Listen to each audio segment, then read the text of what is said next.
we've got some pricing and some sales, and we're coming up with our revenue, right? So we added up all the expenses. What's it going to cost? Now we're figuring out how are we going to make that money?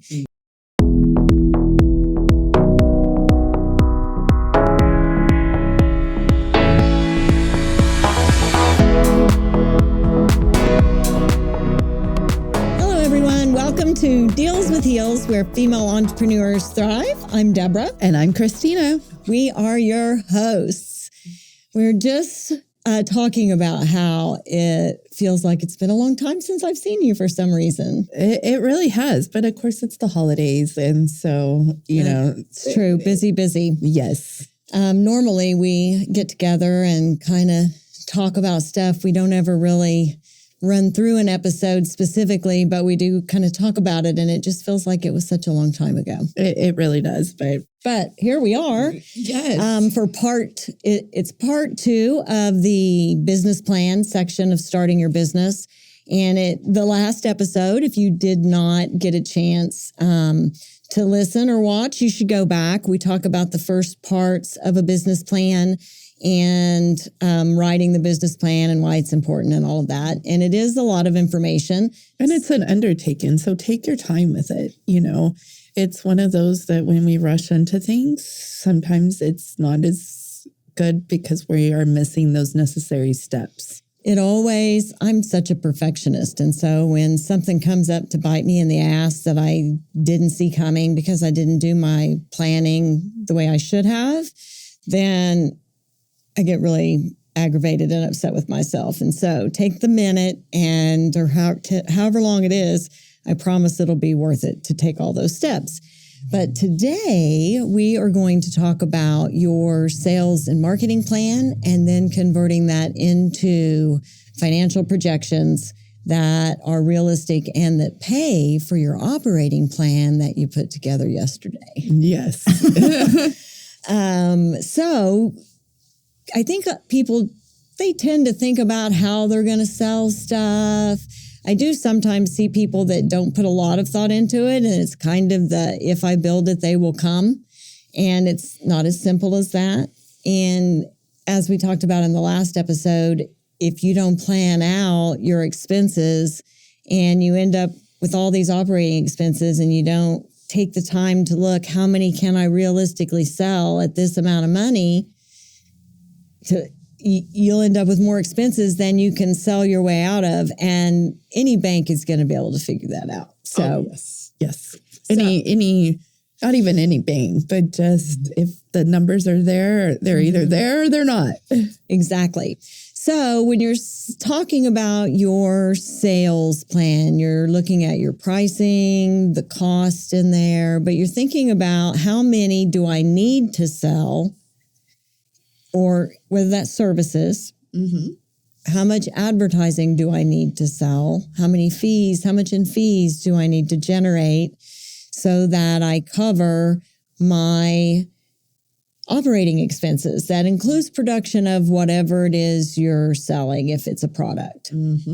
So you can go about that the backwards way and take your operating expenses and divide all of that out by your price point. And though you also take out your cost for producing if it's a product. And then you'll see, wow, I have to sell 5,000 candles to operate that. And then it'll be glaring right at you that there's no possible way I'm going to sell 5,000 candles a month when I first start. Right. So go back, adjust expenses, and, I think scaling your timeline is key to making that happen so that you have a gradual increase in sales and operating expenses at the same time.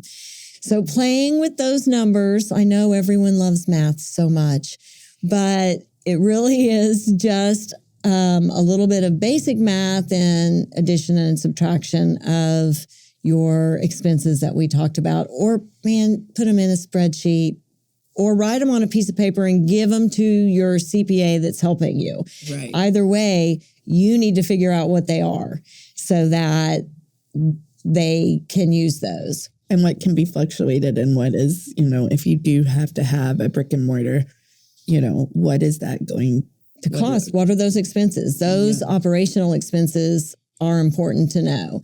And maybe you find out, okay, I need to sell something other than candles. Maybe I need to offer, or in a service business, maybe I need to offer different type of legal services instead of being so niche. Or maybe I need to offer creative services with my advertising. And it forces you running the numbers, even though people don't like to do it and don't like to do the math, it forces you to think about it and to make realistic choices for your business so that you are better prepared for success. And that's what it genuinely boils down to. I will be 1,000% honest. I didn't do this the first time around. Like, I am still picking up the pieces and working on that. And this is why I cannot stress this enough on how important it is. If you don't know, please find somebody that does know, or attend. There's so many different classes, There are lots. Contact the SBA. They can get you in to different things to find this out, because it is going to save you a lot of heartache.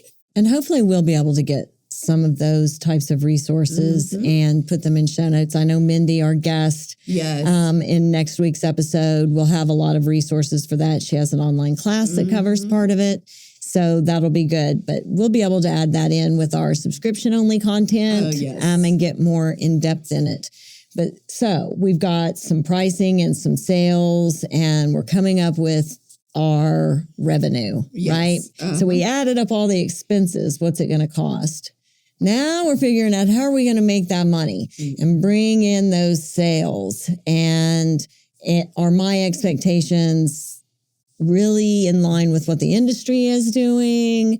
What time of year it is? Exactly. So you kind of got your sales in how much you're going to price it at, how many you have to make your budget work. Now you're going to look at your marketing plan and say, how are you going to generate all of those sales and pay for the marketing plan that wasn't included in the operating budget? Because it has to pay for itself. And friends, that is marketing in corporate America. I had so many jobs that I was responsible for generating the subscriber growth with the marketing plan. So actually building your marketing plan calendar is easier than you think. You can start with just your calendar. If you've got a retail store, there's obviously some times of year that are going to be essential for you. So you're going to mark out the holidays. Every holiday, you can do some marketing around. So you're going to mark out those, and you're going to be covering a lot of months. The retail, the J months are always bad, January, June, and July. And so you got to plan for those too. But once you add in the ones that make sense for you, say you have a medical massage place, well, you can do gift cards for massages for all of those holidays too. It's easy to kind of wrap it around those and have an offer in your message and creative be around that. Now you may have 7 months with something in it that you're going to use as a sales campaign message. Now you just have the rest of those to fill in with other things. And we'll get into marketing in another series where we talk in depth on targeting and all of those things that are important. We just don't have time to talk about it in this little portion of the business plan. But your marketing plan will have all of those targets, and we'll have what types of tactics you're going to do to reach those goals. And so we'll address that later, and likely have some additional content available via subscription at a later date that will talk more about marketing. Oh, yes. And it's just that piece to the business plan that you can't leave out, a very strong piece of the puzzle. It definitely is. So now that you've figured out how many sales you need to cover all of your expenses, you're going to project those sales out throughout the year. And then you can go into year 2 And are you going to spend more money or less money? And are you going to sell more because you're better at it and your your brand's getting more well known? So projecting as you go every month. If you know you're going to have a lot of Christmas sales, then those months are going to be a little bit bigger. And really, you're just multiplying your sales by the pricing that you set earlier and getting all of those numbers out. And before you know it, it's all pretty much filled in. And at least it's thought out enough to where you can give it to somebody else that can build the spreadsheet and figure out those actual numbers if you're giving percentage increases. But if you put all of that together with the stuff we talked about yesterday, you will have a good business plan that you can take to investors or to a bank or the SBA and be able to do it. Yes.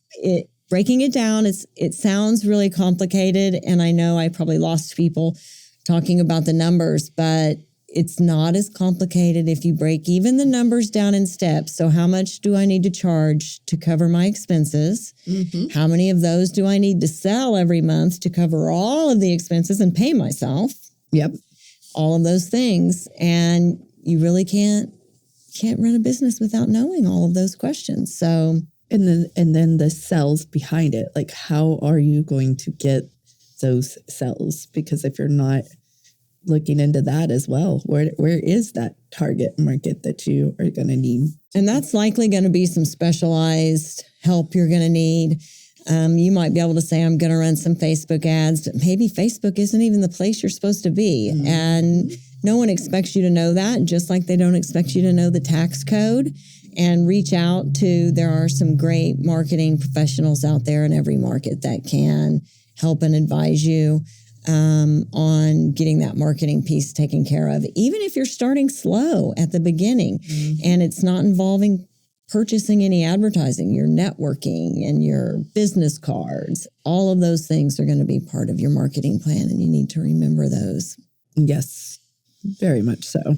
So, gosh, you feel like you have your whole business plan lined out in your brain now? Yes. I feel like I have some stuff I need to modify on mine, it's honestly. what I'm like looking at everything, like through my head going, oh, well. I'm thinking, I'm feeling a little bit like do as I say, not as I do a little bit, because I've got some updating that I need to do as well. And that's the beauty of this. It should be updated, like as you grow, your business is evolving. So, of course, your business plan. Yes, it is a living, breathing document. And even with the best laid plans, sometimes you're wrong. Sometimes you just... Or you realize after you get going that something else is actually more efficient than the original plan that you thought was nothing is ever the way exactly you plan it to be. And so it's important to be flexible, and it's not the end of the world if something didn't happen the way you planned it to be. You got to get that entrepreneurial mindset going and roll with the punches and make it work and make some flexible changes. So, but I think they've got a really good start on some info. Oh, absolutely. All right. Well, to our favorite part. Yes. Show us your deals.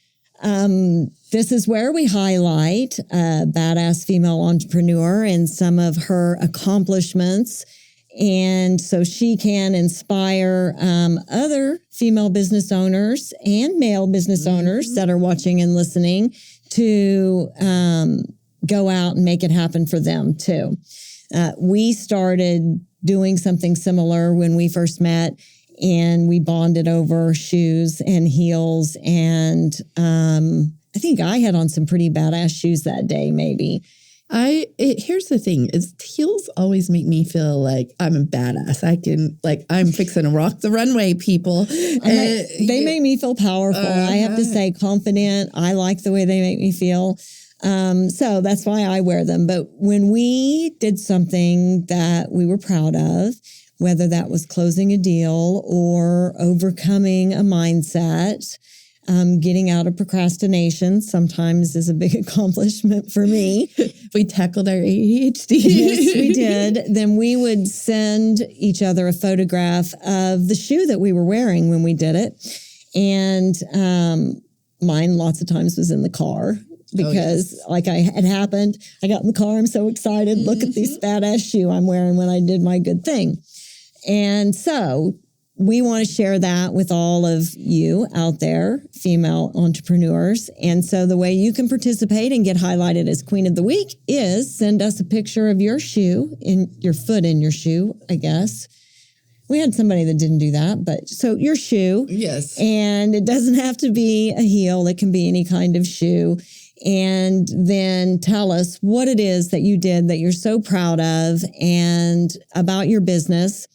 And then you have a chance to be highlighted on the episode. You can email that information to us at dealswithheels.com.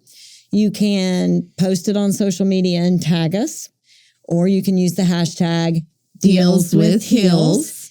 And we run through all of those and choose someone every week for our Queen of the Week. And this week's queen is Krys Marazzi with Edward Jones.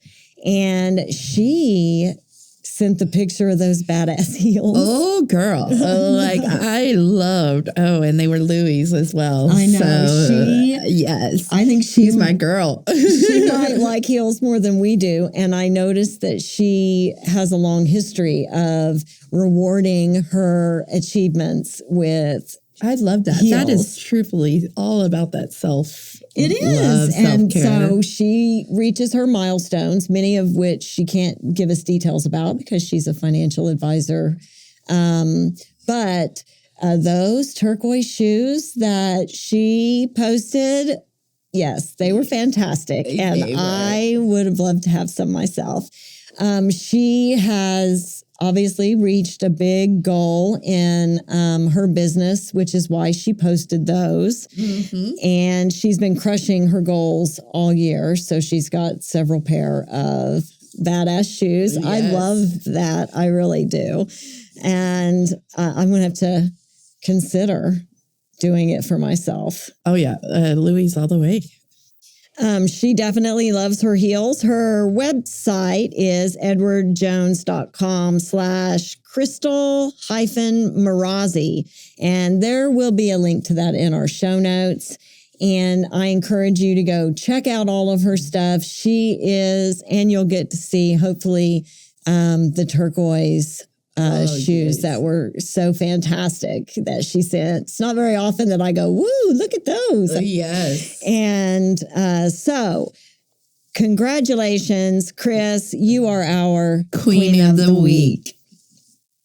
All right. So now for Christina, our key to accountability. How are you going to hold us accountable for doing all the yucky stuff I said we needed to do earlier?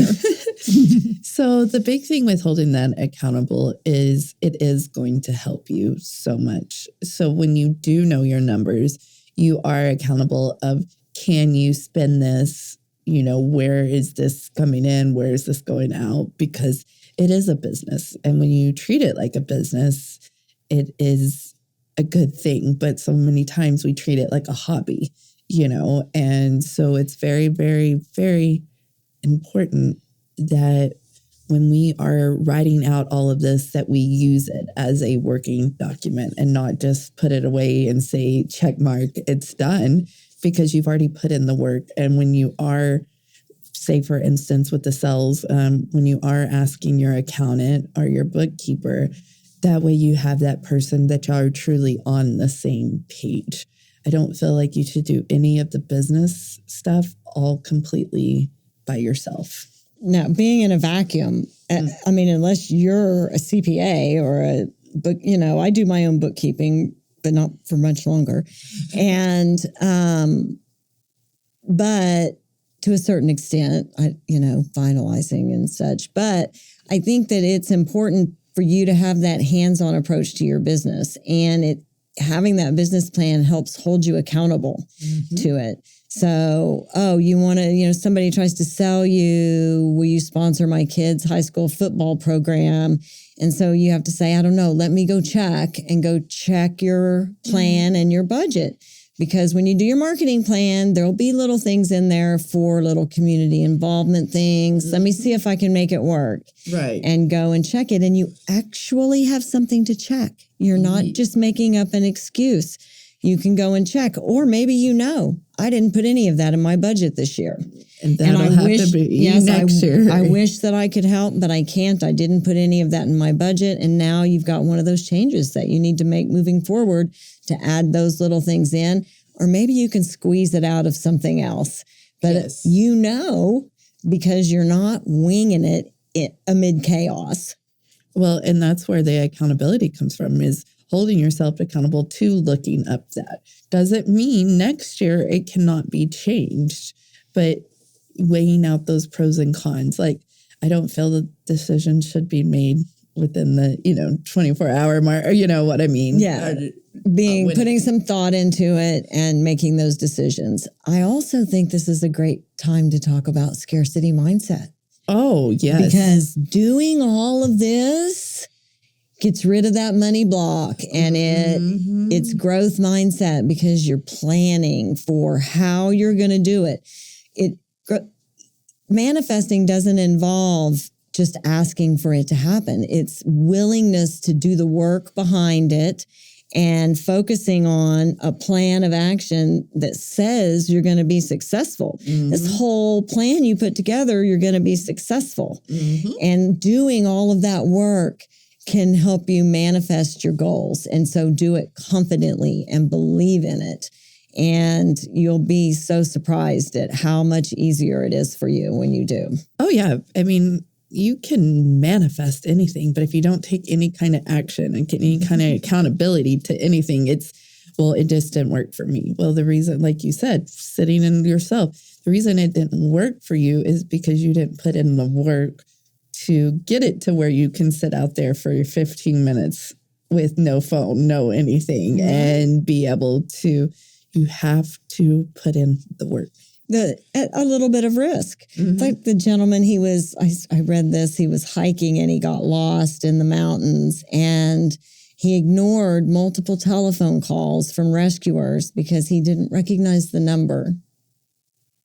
And he's just in this mindset of limitation, and you don't want to get stuck in that where you're so in a box. Oh, yes. And that is scarcity mindset. Not being willing to risk answering the darn phone, really? I was like, there's got to be something wrong, right? Right. Yeah. Like, I'm lost, but maybe they can. I don't care if it is a telemarketer, man. Call the police. Send help. Send somebody, please. So, yes. But yeah, it's just so important to take the action. Yes, I mean, just like going to a conference or something, you can write down everything and, gung-ho. But if you don't take any action towards it, it's just there. I mean, you have your knowledge, but you're not doing anything with it. Yeah. And you're wanting to be self-employed for a reason. You're going to have self-initiative. So if you can't even do this part of it, then you need to have a minute and look at your mindset and go back and figure all of that out, because this part isn't going to be nearly as difficult as hard times in your business will be, because they come. Oh, yes. One thing you can always count on is if it's good or bad, it's going to be changing. Yep. Doesn't matter which way. So you got to be prepared for those. And this is great, great tips on getting them to taking action, that you just got to do it. You do. And sometimes it might be the wrong, but at least you made the mistake and you can grow from it. So, well, we are to the end of yet another episode. We're deep into the holiday season. Yes, guys, next week is Christmas. So y'all better hurry up and get those gifts underneath the tree. Don't wait to send gifts, send presents. Yes.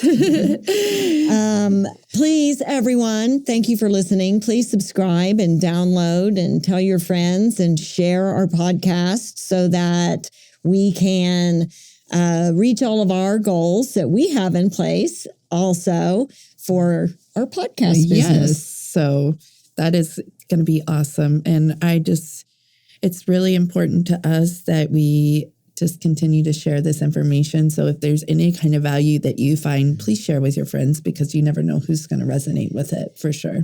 And please send us some questions on our email if you'd like. We are going to have a question and answer episode at the end of the season, and we might answer some before then. But give us some feedback and send us some questions. Yes. And don't forget to use the hashtag Deals with Heels. Show us all your good stuff. We want to be inspired. And then next week, we have Mindy Applegate with Bloom Honeydew Checklist. And Bloom. Yes, a co-working space. And she has an online course for opening your own business. So she is going to have a lot of great info. We encourage you to tune in, check out our show notes so that you can take a look at all of the great things that Krys is doing with Edward Jones, our Queen of the Week. Yes. And we're out. We did it. Yay!